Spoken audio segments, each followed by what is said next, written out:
Good evening and welcome to week 2 of Choices, Foreign Policy Issues in the 2020 election. My name is Matthew Hughes and I serve as the Executive Director of the International Relations Council in Kansas City, and we are so glad to have you with us today. The International Relations Council strengthens Kansas City's global perspective by maintaining an active dialogue around world events, global issues, and their impact on our community. As a nonpartisan educational nonprofit organization, the IRC values informed civil discourse, accessibility, and substance as we work to sharpen our community's 21st century global acumen. We invite you to learn more about the International Relations Council, including other sessions in the Choices Election Issues series, other upcoming events, and how to join as a member on our website at irckc.org. The 2020 presidential election will present the American people with consequential choices around international challenges and the future of US foreign policy. In these 8 weeks leading up to November 3rd, we're talking with notable experts on foreign policy issues relevant to this year's election and what comes next. Rather than advocate a particular approach or outcome, the Nonpartisan Choices series is meant to inform voters through a presentation of historical context and a detailed examination of the foreign policy platforms of the major party candidates.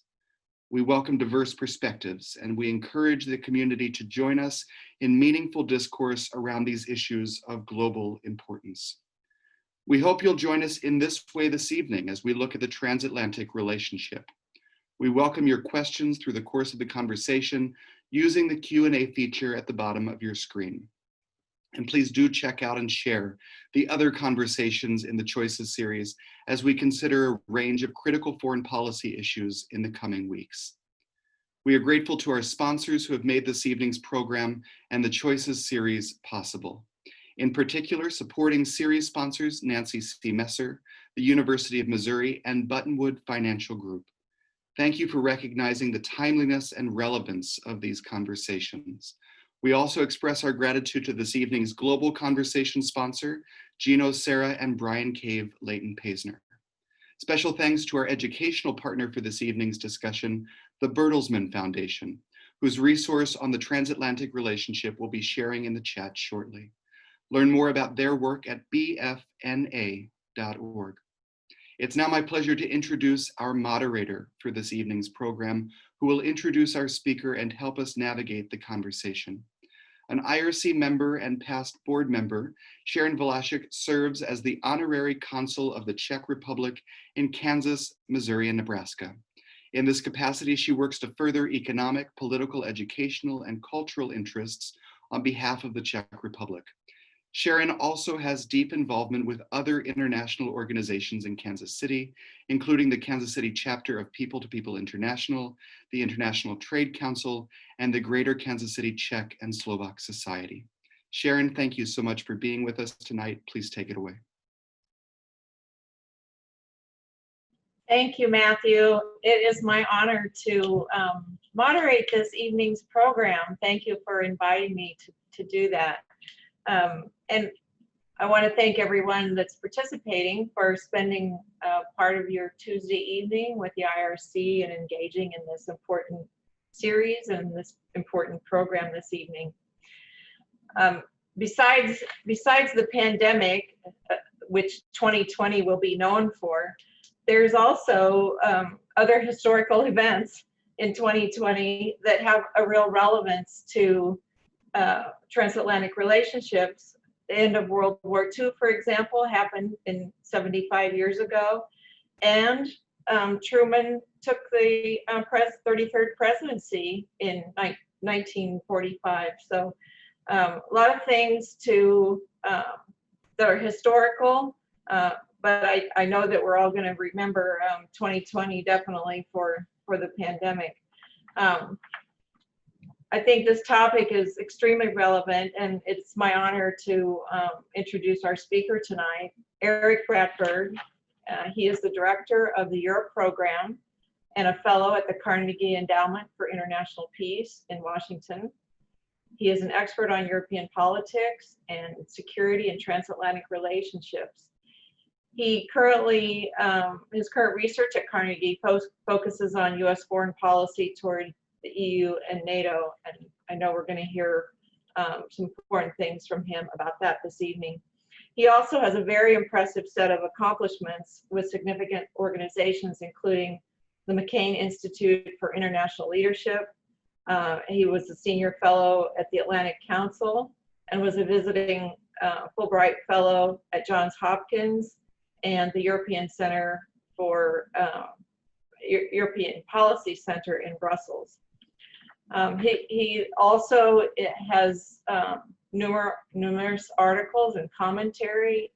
He's appeared in Washington Post, Financial Times, Politico, the Atlantic Monthly, among others, and also has been a commentator and contributor to major news outlets, including ABC, Al Jazeera, BBC, and several others. So he has a very impressive list of credentials, and I'm sure that we're going to enjoy his comments this evening. So without further ado, Erik, would you take it away, please?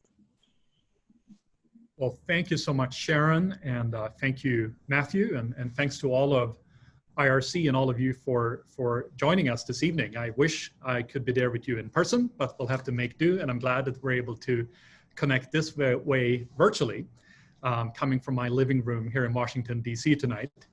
What I thought I would do is just to sort of kick off this conversation talking a little bit about, you know, what is the transatlantic relationship? We often hear about it, but it's quite abstract. So I want to walk through a little bit the historical origins, think a little bit about where we are today, but then also think about where we will be going in the future, because I think that's the most interesting part, is how this relationship can remain relevant and important in the 21st century.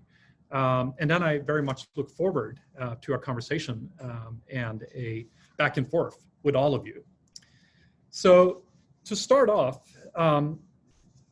you know, I think I was struck the other day as I was looking out across my window from my living room, and I noticed the lights coming from the Pentagon 9/11 Memorial. And it's both beautiful, but also terrifying, of course, 19 years after September 11. But it reminded me that even at this, the most awful of days, represented also the alliance, the NATO alliance coming together. And I think that's ultimately what this transatlantic relationship should be about, having each other's back and supporting each other. And the fact that only a few days after 9/11, the NATO alliance, for the first time ever, you know, evoked Article 5 and came forward to support the United States at a time of crisis. And the NATO allies from all over the European continent stepped up and supported us in Afghanistan for, you know, at this point, almost 20 years. It's quite an accomplishment. And I think it speaks to the shared values and interests that really underpin this relationship at the end of the day. So I just wanted to share that reflection with you. But what is, you know, what is the origin of this relationship?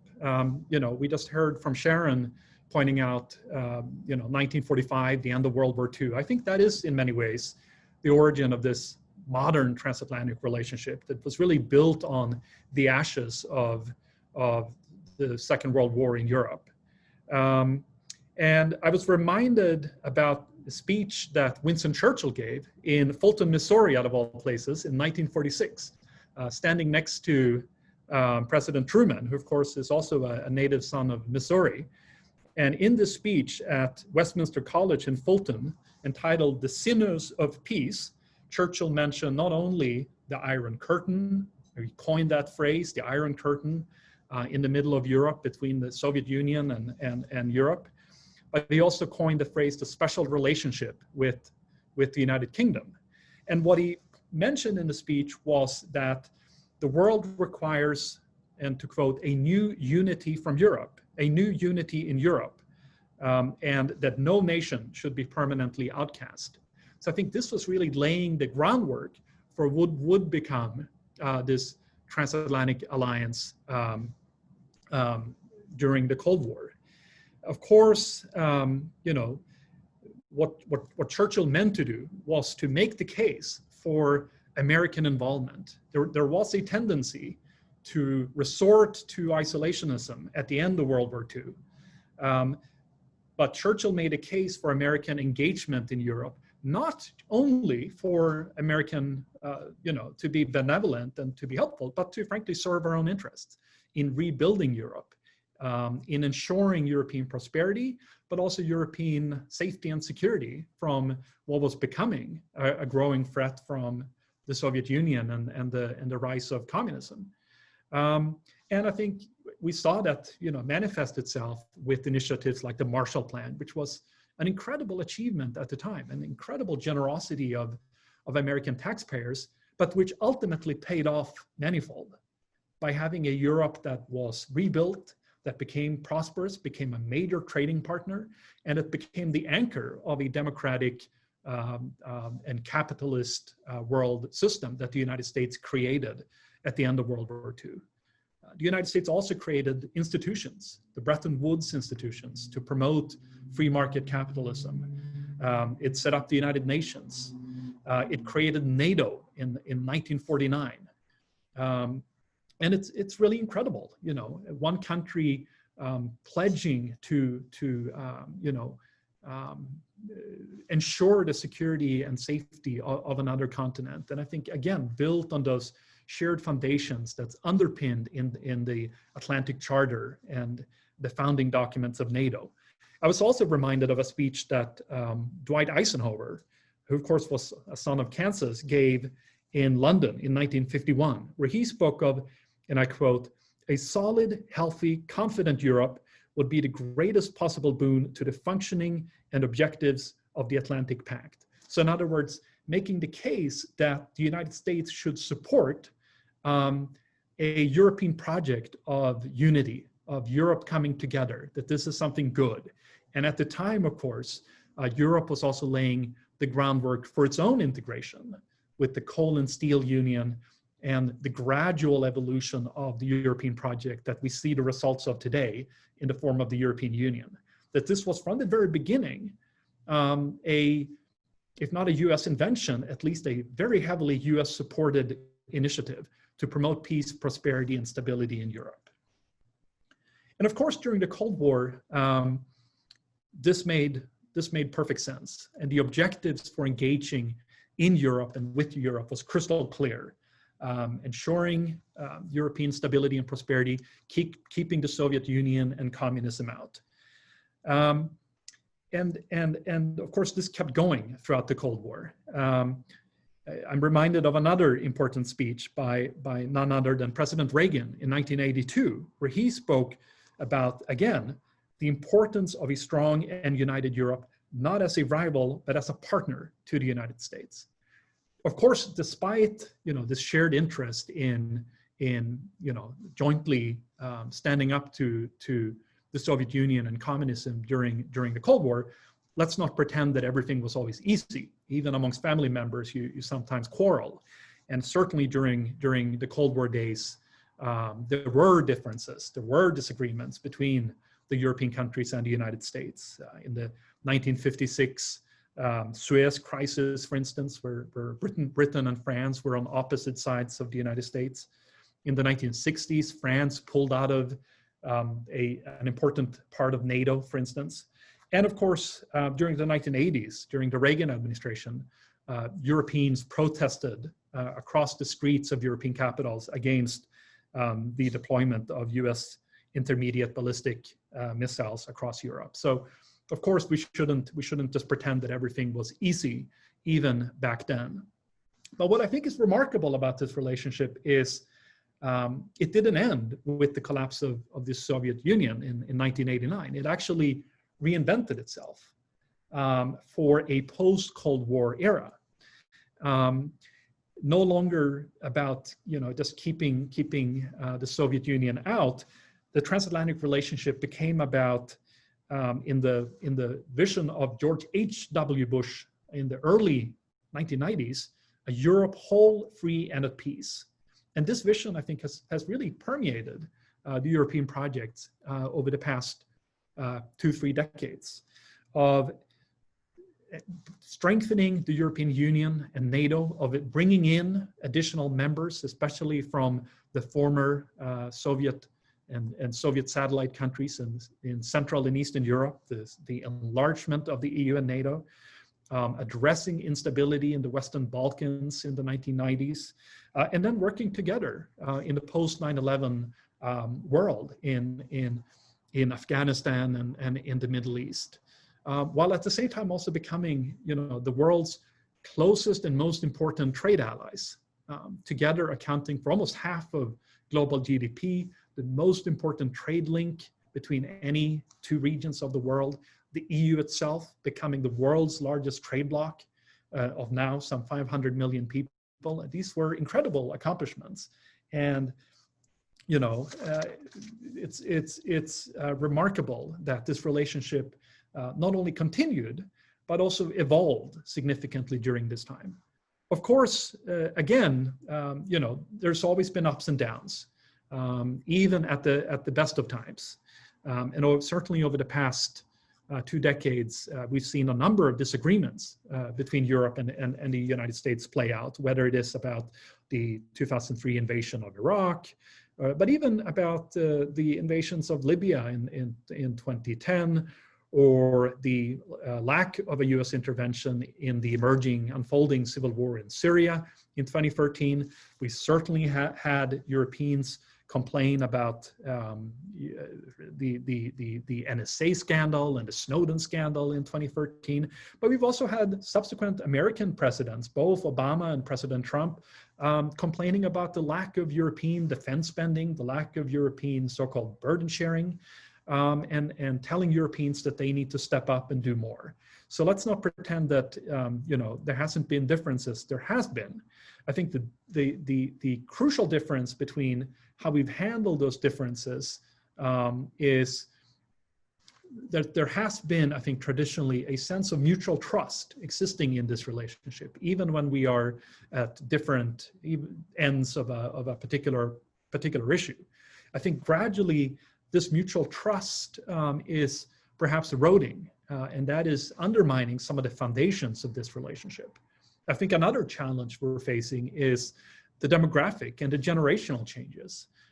By having this relationship be based on a shared legacy from the Cold War is increasingly, I think, hard when it comes to making the case for investing in this relationship, because millennials and young people on both sides of the Atlantic are simply haven't lived through this themselves.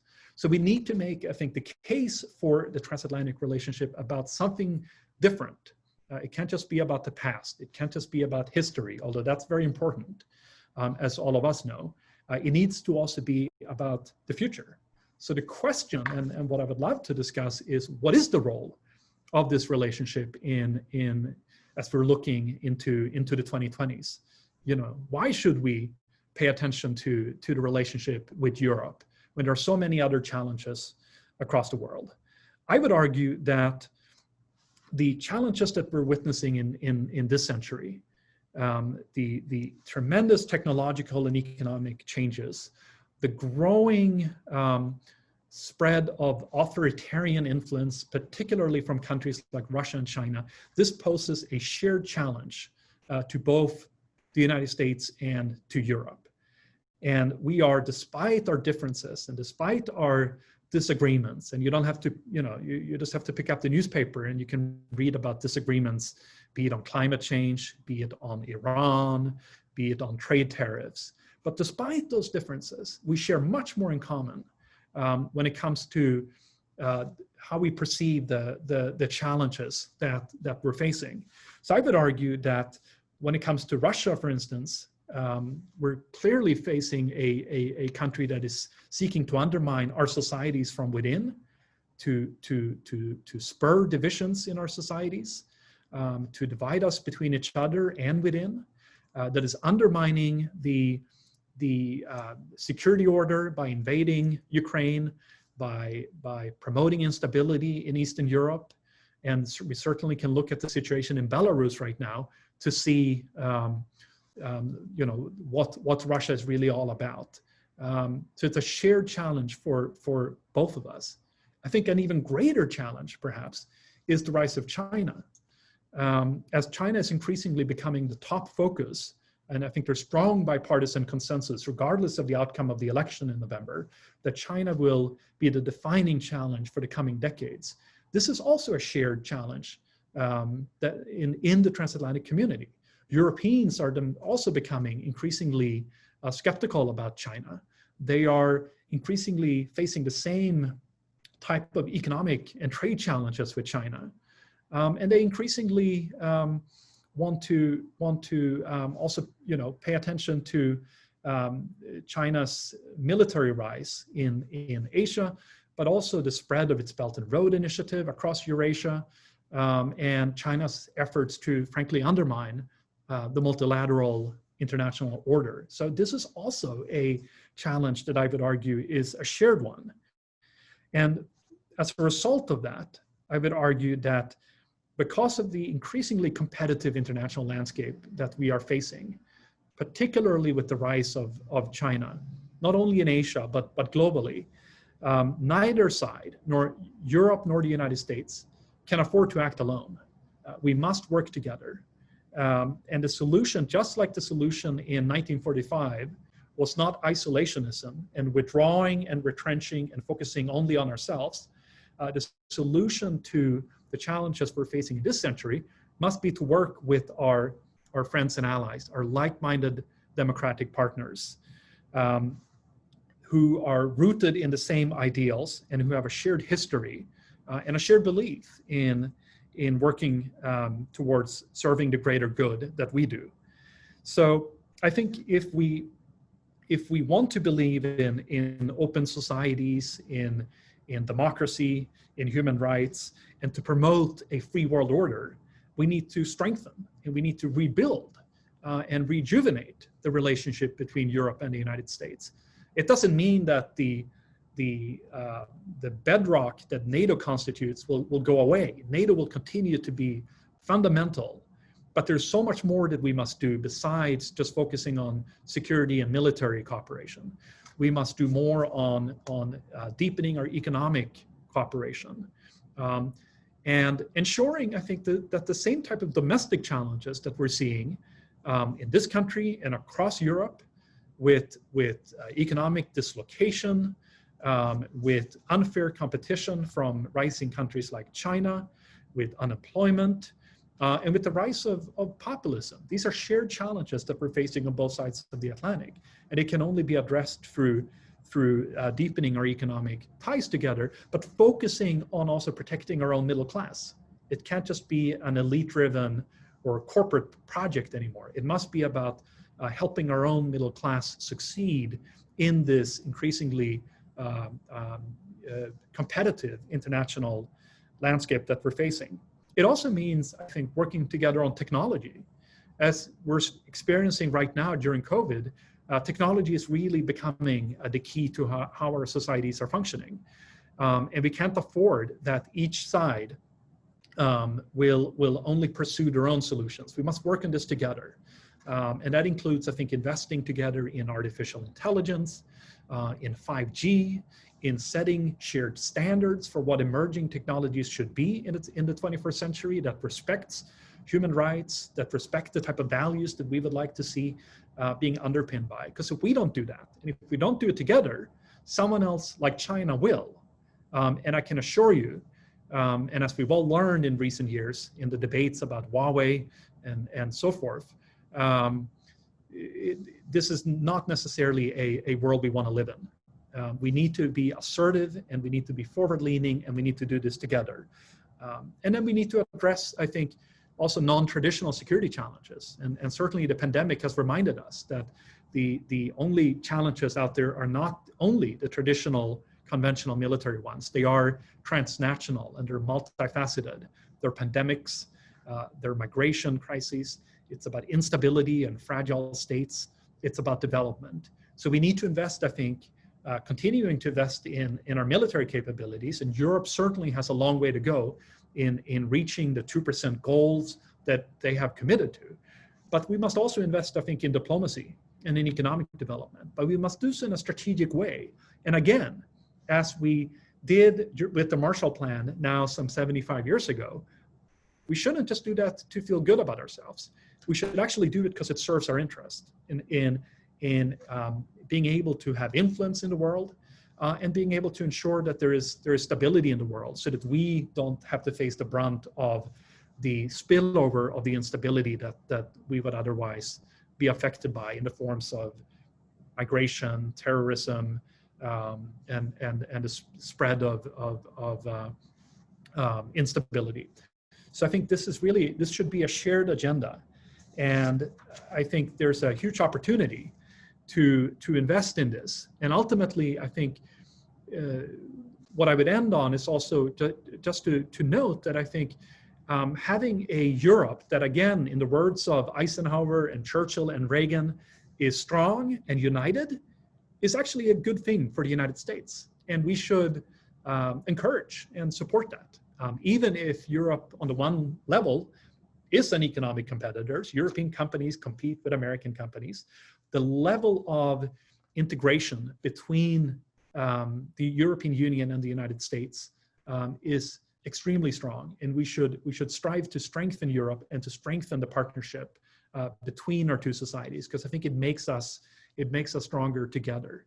So I just wanted to end on that sort of hopefully optimistic note, and I very much look forward to a conversation. I think there's a lot to discuss, from NATO to the current COVID situation in Europe, to the political situation in Europe and populism, certainly Brexit, but also these other broader global challenges of China and Russia and the international foreign policy challenges that we're facing. So I very much look forward to this conversation. And once again, thank you very much for being part of this event. So thank you.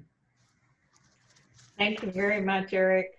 Very interesting and thought-provoking talk for us to ponder and to engage in conversation about.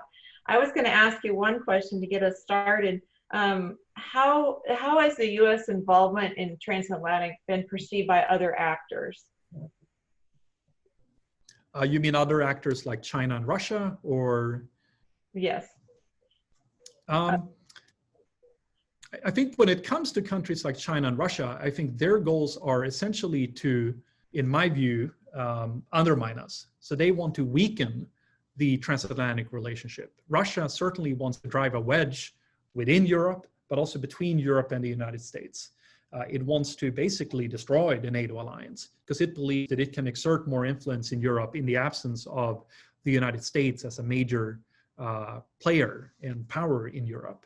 And that's what we've seen time and time again, is Russia seeking to exploit our differences and use it against us. I think increasingly, China is in the same camp of seeing the potential for a collective transatlantic response as something that would be very challenging for China to address. If Europe and the United States, accounting for almost half of global GDP, if you add Japan, you're talking about a sizable chunk of the global economy. If we were collectively able to agree on, the type of reforms that we would like China to see, and we were able to agree together on the economic issues that we need to work on, that would have a tremendous impact on China. So that's why I think China is increasingly trying to also sow these type of divisions, try to undermine this relationship. And we saw that reflected in just yesterday in the virtual summit between the Chinese President Xi and the European leaders, where he basically urged Europeans to not side with the Americans, but to sort of, work with China instead. I think, frankly, most Europeans, despite the manifold, differences and difficult issues on the current transatlantic agenda, I think very few Europeans believe that they share that much in common with China, that we have much more in common with the United States, and we need to work together even when that's difficult. So I think, as opposed to maybe a few years ago, more Europeans would maybe have been willing to give China the benefit of the doubt. I think most Europeans today, and we can talk more about that, are increasingly coming to the same conclusion that many people over here are at, which is that, you know, China is not embarking on a path towards becoming more open and more liberal and more responsible. If anything, it's the opposite. But I do think that convergence of perceptions of China in European capitals and in Washington, you know, should provide a basis for a more joint approach, which we still so far haven't really been able to craft together. And I'm hopeful that regardless of how the election turns out in November, that could really be one of the areas that we can work on together, because there's so much at stake and we frankly share so many of the same interests when it comes to this. Okay, thank you. I want to just encourage everyone, if you do have questions, go ahead and post them in the Q&A at the bottom of your screen. We do have some questions in there. The first one is, please share your views on the impact of Brexit. Well, that's a fun one, because we don't know how Brexit is going to end up. I mean, what we know is that the UK voted in 2016 to leave the European Union. They then went through a transition period. In January of this year, they actually left the European Union, and the negotiations that are currently taking place is what type of future relationship the United Kingdom outside of the European Union will have with the rest of the EU. And that's currently what is being discussed. And the deadline for reaching some kind of agreement is at the end of this year. So we're really getting into the crunch time to be able to reach some kind of agreement. And I'm hopeful that there will be some agreement, some type of trade arrangement between the UK and the EU. And I think ultimately it's in both sides' interest. What I think is maybe more interesting is to think about the broader sort of strategic implications of the UK leaving the European Union. And I think there could be a couple of different things. I think first, I would note that the UK has traditionally been a voice for a very internationalist perspective within Europe, having a global mindset, being pro-free trade oriented, being very much supportive of the NATO alliance. So I think the UK has played an important role in the European Union that sadly will be lost as it is leaving. I think the UK has also played a role of a transatlantic bridge for the United States in Europe. That's also sadly is leaving. Being able to sort of translate issues to the United States, what's going on in Europe, being able to sometimes work with the US on influencing the other Europeans, sharing a lot of similar perspectives and views as the United States, that's all disappearing as well with Brexit.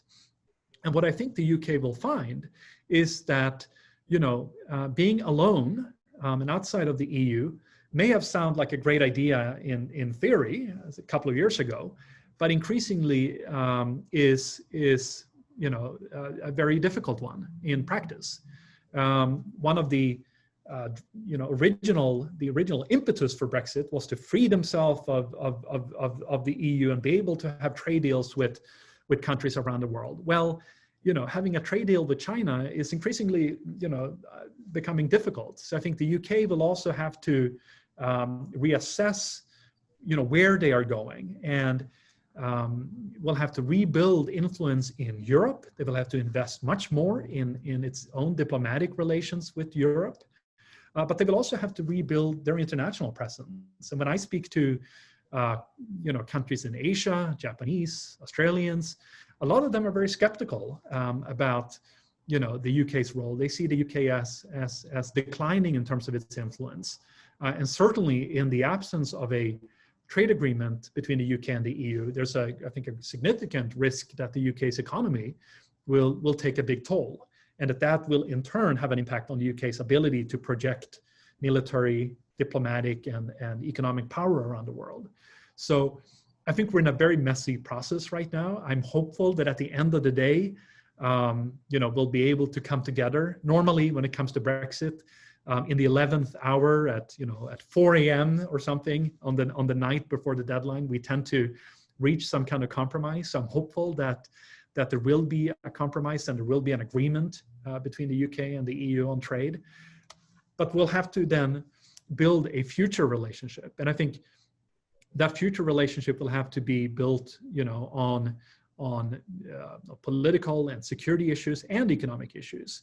And we'll have to see how the UK can work together with the EU, but also with the US. And maybe we need to think about, what formats we have, because I think in many ways, NATO, while it's great for handling military challenges, it's not a great platform for being able to discuss foreign policy crises around the world. So we may need to think about, and I suspect that in the coming years, we'll see some more concrete initiatives to find ways of plugging together Europe, United Kingdom, and the United States to be able to address these various issues that we're all facing together. But I think first we have to see where these trade negotiations go before we can think about next steps. But I do think in the long run, the implications will be quite significant. And lastly, I would just say the implications on Europe itself are quite interesting, because I think in many ways the UK was blocking and trying to prevent deepening integration in Europe, economic integration, political, foreign policy integration, defense integration. So now that the UK is out, in many ways it allows some of the other European countries to press forward with some of these initiatives. And we certainly see a very ambitious young French president, Emmanuel Macron, who has a very ambitious vision for where he wants to take Europe. And he, I think, feels very much emboldened as a result of Brexit, that he can drive the agenda forward in this sort of federalist direction. And we'll have to see if other European countries are up for that. I think a lot of countries that I speak to, especially in Northern Europe and in Central Eastern Europe, are quite disappointed that the UK decided to leave, and they really regret that and miss the voice and the role that the UK has traditionally played in Europe. So we have to see how this is gonna play out. Well, speaking of NATO, our next question is: do you think NATO needs to transform into a new organization going forward with modified goals and operations? I think to some extent this is happening. I mean, I think NATO has transformed itself again and again from the Cold War military alliance to becoming basically an out-of-area crisis management organization in the first decade of this century with its mission in Afghanistan. I think since the 2014 Russian invasion of Crimea, NATO has sort of gone back to basics. It's no longer about crisis management in Afghanistan or Africa. It really is about the defense of Europe again, the defense of Poland and the Baltic countries. So I think NATO has transformed itself to focus on those issues. And we've seen in recent years, NATO beginning to engage in some processes of trying to modernize itself. But it is difficult, and it's difficult when you have a large organization like NATO to do so. And I suspect that more work will need to be done. I mean, one thing that NATO has not been able to do is to develop a new strategic concept of what its goals and purposes. The last time NATO had a strategic document was in 2010. And the world in 2010 looks a little bit different from the world in 2020. And I suspect what the world would look like in 2030. So I think, in maybe the next couple of years, we'll see NATO beginning to engage in this sort of strategic reflection process of figuring out what are we about, what are the threats and challenges out there that we need to address, and how are we going to be best equipped to do so. And it will see some efforts going into that. And a big test, of course, will be how much the European NATO allies are willing and able to step up and shoulder more of that responsibility, especially as the United States focuses more on the Indo-Pacific region. I think it's inevitable that the Europeans will have to take more responsibility, at least for the security challenges in its neighborhood, in Africa, in the Middle East, where the US will unlikely be always in the driver's seat, and where European countries will need to take the lead. Although I still think that the United States is essential and important for being able to provide deterrence on the eastern flank against Russia. That's something that the Europeans are not ready to do on their own. So it's important that continues. But it's, of course, it's at the end of the day, It's a two-way street, and I think we're used to thinking about NATO. It's interesting. I think Americans think of NATO as Europe, and Europeans think of NATO as the United States. And increasingly, I think we have to find ways of trying to keep this alliance together, and I think what the question hinted at, making sure that it's equipped to handle modern challenges. But my final note would be, I think on a lot of the challenges that we're facing, which are not military, which are about technology, it's about cyber, it's about disinformation, it's about transnational security challenges. NATO is perhaps not the best organization to handle those. We may need to think about other forms of coalitions to address these crises. I mean, just take the response to ISIS in Syria. That was not NATO. That was a coalition that the U.S. created together with countries from Europe and the Middle East. I think those type of platforms that are bespoke and that are focused on handling a particular issue may become more important going forward. But we'll have to see. And I do think that there's still a lot of issues where NATO can continue to play an important role. Very good. Now we have a question related to COVID. European sentiment toward the U.S. has become more negative recently due to our mishandling of COVID-19, as the person asks, and our failure to address climate crisis. Can you speak about how these negative perceptions by European citizens and politicians toward the U.S. might impact future relations between the EU and the U.S.? Yeah. I just saw a poll that came out from Pew Research Center today that showed that the trust in U.S. leadership has dramatically declined in Europe in recent years, and it's very sad to see. But it's not the first time. We've seen the perception of the United States come and go up and down.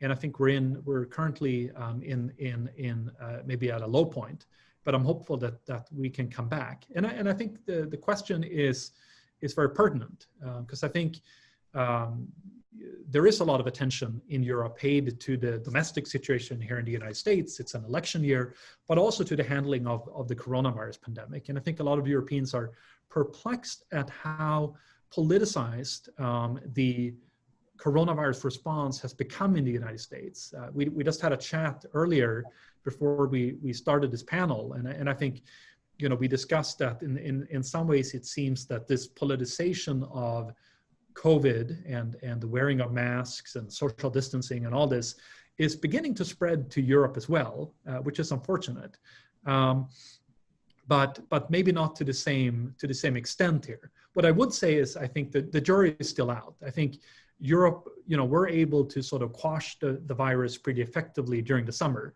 But if you're looking at the current numbers, they're going up pretty sharply, especially in France and in Spain. So it is possible that Europe will be just as at a bad place that we are in a couple of weeks. So I don't want to suggest that Europe has been more successful. I think in many ways, the countries that have been the most successful at handling this virus are some of the countries in Asia, Taiwan, for instance, and Japan. These are countries that have been done remarkably well in handling the virus. But certain countries in Europe as well have certainly done a good job. I think this sort of the lack of trust and the mistrust, frankly, in the United States at the moment, when you look at the situation across Europe, is very dangerous, though, because I think it is increasingly feeding a narrative in Europe that the United States is fundamentally unreliable, and that this is not only about President Trump. This is about he's not an aberration. This is about a trend in sort of the U.S. role in the world. And that the U.S. is increasingly becoming unilateral, it is becoming more retrenched, and that it doesn't share maybe these same values and interests, such as climate change and so forth, that Europe likes to pride itself with. That is increasingly becoming a popular narrative across Europe, and it's informing even some European decision makers who want to see a Europe that is more independent from the United States, that's more autonomous, that can stand on its own 2 feet. And while I do think it's a positive development that Europe tries to step up and take more responsibility, I think it would be detrimental if that would come at the expense of the transatlantic relationship. So I think we need to be aware that of the consequences that these negative perceptions can have on the willingness of allies and partners to work with us. And I think, there's only so much you can do in terms of,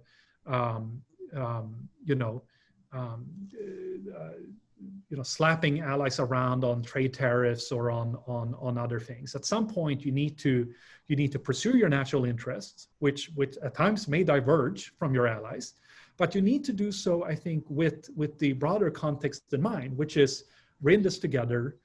We are part of the same family, and we need to be able to work out our differences.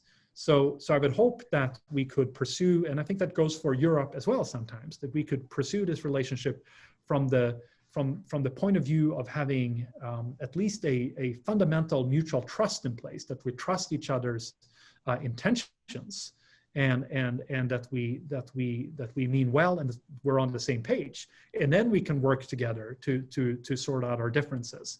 But in the absence of that trust, I'm afraid that the risk is that we are diverging even more, and that becomes even more difficult then to actually solve our difficult problems. And that's a real risk. Yeah, so this probably ties in a little bit to what you've already just addressed, but having to do with election outcome is our next question. So should the outcome of our election be a Trump administration, how will foreign policy be further impacted in the U.S. relation between the U.S. and the EU? And then by the same token, if the outcome is a Biden administration, what would the international community likely to see under that administration? Sure. What I'll do is I'll try to relay sort of the perceptions that I think European policymakers have that I'm regularly in touch with, and how they see the impact of the US election. And I think a lot of Europeans leaders, they're watching the election very closely. And they will pay close attention to who wins and what the outcomes of that will be. I think if President Trump is reelected, I think those Europeans that, as I try to explain, have this sort of doubt about the US role in the world, they will feel reaffirmed. They will feel that this is a confirmation that the US is unreliable, that the US is becoming unilateral, that we have fundamental disagreements about values and interests, and that we need to work towards sort of, separating ourselves a little bit from the United States. I think that's a real risk, but it also depends on who you ask. If you go and ask leaders of Poland or some other countries across Europe, many of them are actually quite pleased with what this administration has delivered for them, especially when it comes to NATO and the US military presence. Even under this administration, the US has increased its security presence in Eastern Europe. It has continued to impose sanctions on Russia. It has continued to strengthen NATO despite comments from the president. So it depends on who you ask. And I think there's differences even within individual European capitals between, for instance, military people and politicians. So it's important to keep that in mind. It's not always one-sided, and there's a lot of nuance there. And I think even if Trump is reelected, even those Europeans that are skeptical of his leadership, they will seek to continue to work with the US, because you have to, on trade, on security, on other global challenges. But I think the expectations are with most of those European leaders that it's going to be an uphill battle, and we're going to continue to have challenges and fights. And again, I think the mistrust that we see in Europe of the United States will continue to grow, unfortunately. And again, the sense that the US is not necessarily supportive of the European project, of the European Union, and what I described historically, that we're, that the US is in many ways looking at the EU as a competitor. And perhaps even an adversary rather than a friend. So That's one side of the coin. I think Europeans are would be interested in seeing what a different administration would bring to the table, what a Biden administration would bring. I think few Europeans at this point expect that things will go back to normal, that we will just resort back to the pre-Trump days and that things will be fine. Even under President Obama, there were a lot of significant differences between the US and Europe. And, I think a lot of Europeans perceived President Obama as not being particularly interested in the Transatlantic Alliance, as someone who did not necessarily invest a lot of time and effort into strengthening the partnership with Europe. So I think, while a lot of European leaders would be happy to see a US administration that would be more supportive of Europe, of European integration, that would reaffirm the US commitment to Article 5, that would engage more in the multilateral system and seek to partner with the US on Europe on issues like climate and non-proliferation, democracy. I think most Europeans will still probably hedge their bets, and they will want to wait and see what will actually happen.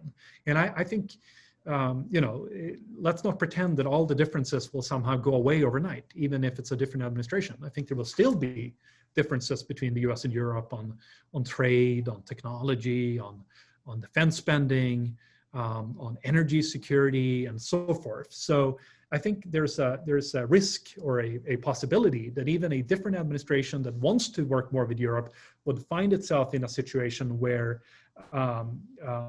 the differences remain very difficult, and where we could perhaps even see new divisions and challenges.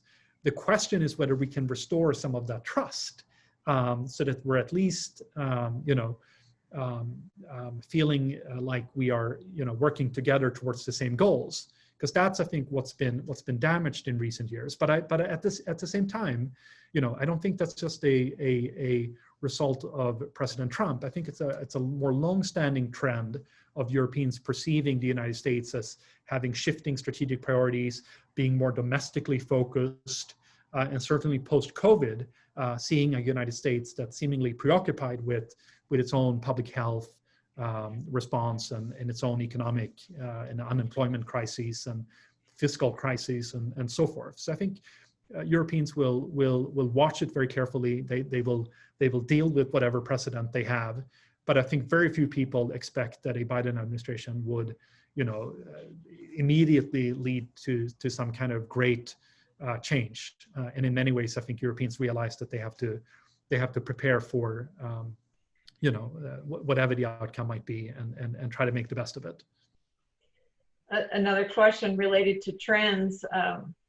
The person asks, there's been a shocking rise of populist and nationalist parties across European countries.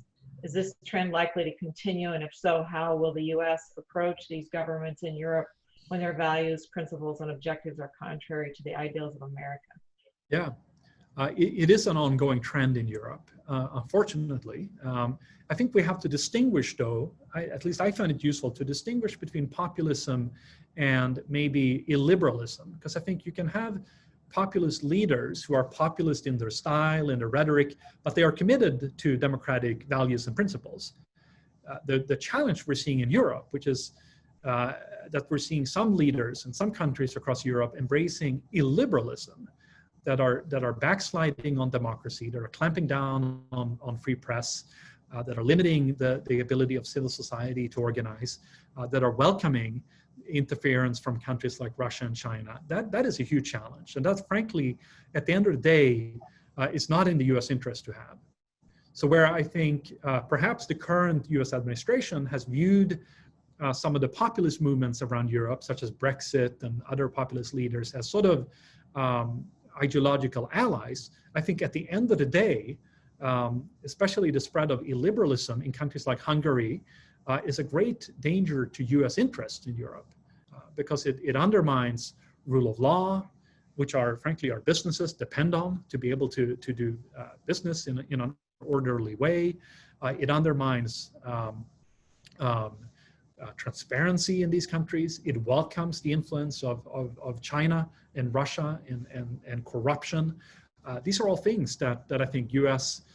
Companies and businesses and stand to lose from if we see a continuation down that path. So I think it would be very much welcome if the United States would play more of an active role. And I think to some extent Congress is. If there's anything we've seen in recent years is that on a bipartisan basis, Congress has really stepped up and is paying very close attention to the spread of illiberalism across Europe and is taking action. So that's very hopeful. But it'd be welcomed if that would also, I think, be reflected in the White House position towards these countries. But I do think, in many ways, the leaving aside the situation in Hungary, I think the foundations for the spread of populism across Europe and the sort of nationalist sentiments that we see across many countries are very similar to some of the foundations we have in this country. And they have to do, I think, with declining public faith in the effectiveness of our institutions. It has to do with the enormous economic dislocations we've seen in recent decades. And frankly, the inability of governments to deliver on some of the essential social contracts. So I think they will, and these things are not addressed overnight. And that's why I think we'll continue to struggle with these challenges in different European countries. But what I think though is that in the countries that we've seen in Europe that have had populist leaders, certainly the Brexit referendum in the UK, Italy is another country that has had a majority far right and far left government. In some of these countries, these parties have struggled with leadership and they've sort of been forced to gravitate towards the center in order to be able to govern effectively. So I think there is a self-correct mechanism inherent in our political systems that I'm hopeful can bring us back. I think at the end of the day, if there's something we've learned from COVID, I think at least in Europe, is the importance of effective governance and the effective institutions to be able to handle a large-scale public health threat. So I think there's of course a danger that the spillover effects of a pandemic and the rise of economic instability and unemployment that it causes could trigger more populism. I think there's also the flip side, that it could actually lead to more people trying to promote political solutions that are trying to gravitate more towards more mainstream, be it center left or center right. Leaders. And we've certainly seen that in a country like Germany, for instance, where a couple of years ago, there was a lot of discussions about the rise of the Alternative for Germany party, the AfD party, which is currently polling very poorly in Germany. And Angela Merkel has emerged as the great German leader. Who would have guessed, after spending 15 years in office, that her party is polling extremely well. So I think there is this sort of flip side here, that it does seem that at least in some European countries, voters are gravitating towards the mainstream parties that they believe in are most effective in solving a complex crisis like the COVID crisis. Interesting. Well, we have time just for one more question, and it's about the press. The person asked, do you think the press has done its job in covering these issues? The European press, or it depends? Just in general, or whichever you would care to comment on. Yeah, of course. I think the press plays a very important role. I think the European press pays a lot of attention to the United States and to the election right now, and has paid a lot of attention to U.S. politics in recent years, and trying to understand maybe some of the root causes for some of the issues we're facing in this country. So I think there's a lot of attention, but I do think simultaneously, I guess, there's been a lot of attention also in this country paid to Europe in recent years, and I think that's a good thing. What I would hope is that if anything, what COVID has taught us is that we're all digitally connected and we're all facing essentially the same challenges, and it's an incredible opportunity to be able to take advantage, I think, of the resources that the press provides, and I would hope that we would basically try to learn from each other. I think that's the best solution we can do. I don't think any society is perfect. Europe is certainly not perfect, despite their 5-week-long, summer vacations. It's not a perfect place, and simultaneously, this country, while great, has a lot of challenges. So what we need to do is learn from each other and adopt, good practices from each side and implement them. And if the press can help translate some of those things, I think that would be a very positive thing. So we'll have to see how all of this is going to play out. But I think it's so essential, and that's my last point, is that we also I think invest in supporting a free press, because of the spread of social media and the internet. Information is at our fingertip, but the importance of journalism and the free press being able to operate, I think, is essential to the functioning of our democratic societies. And I think ultimately it's up to us as citizens to also support that through subscribing and supporting news that we believe in. And that's, I think, a challenge that we're seeing on both sides of the Atlantic, is that the decline in traditional press and the rise of alternative information sources, which may not be bad in and by itself, but I think we need to protect the journalistic quality that we otherwise run the risk of losing, and I hope that we can all do that through our own individual choices in terms of how we consume information. And I think ultimately information consumption has real impacts on, as we're seeing during this coronavirus pandemic. It's important that people pay attention to the facts, and that there are such a thing as objective truth and facts out there. And that's why I think it's so important that we have a free and open press, unlike authoritarian countries like Russia and China, which have state-controlled media and doesn't allow for free and open inquiry. That's one of the foundations of our society. So let's hope that we can invest in strengthening that and maintaining that going forward. Excellent. Well, on that note, thank you very much to you, Erik, for a very informative presentation and very good discussion. I appreciate everyone's questions too, as well. Matthew, can I turn it back over to you now? I think you're ready to give us some closing comments.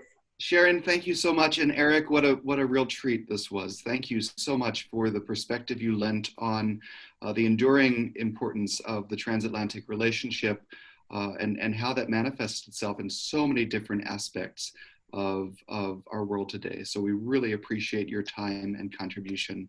And thanks to our audience as well. This series will continue for the next 6 weeks. Next week, we have Ambassador Frank Wisner talking about peace in the Middle East. So another very, very small topic to cover. And we look forward to your participation then. We would also like to acknowledge once again our supporting series sponsors, Nancy C. Messer, the University of Missouri, and Buttonwood Financial Group. Thank you to them. Our program sponsor tonight, Gino Serra and Brian Cave Leighton Paisner. And finally, our educational partner for this program, the Bertelsmann Foundation. Again, please visit us at irckc.org, and we look forward to seeing you all again soon. Thanks, everybody, and have a good night.